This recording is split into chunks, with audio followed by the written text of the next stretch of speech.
Очень важно, на мой взгляд, неким образом обобщить наши достижения. И вот ежегодная наша выставка, она как раз позволяет это делать, собрать на одной площадке те изменения, которые нам удалось реализовать в течение года. Вижу, что есть очень большой результат от нашей совместной работы, прежде всего, с крупными предприятиями за последний год.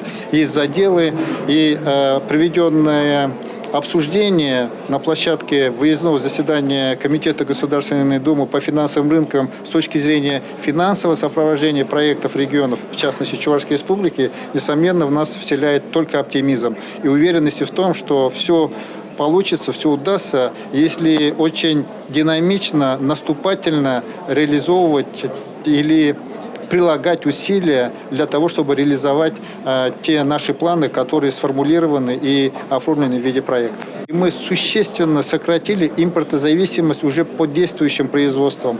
Наладили очень тесные коммуникации, прежде всего, между самими собой, внутри и с правительством Российской Федерации, с институтами развития, в рамках которого тоже наработали очень много заделов, идей, проектов, которые, несомненно, дадут эффект, может быть, не в ближайшее прям время, но через год-два мы увидим очень существенный рост по многим направлениям.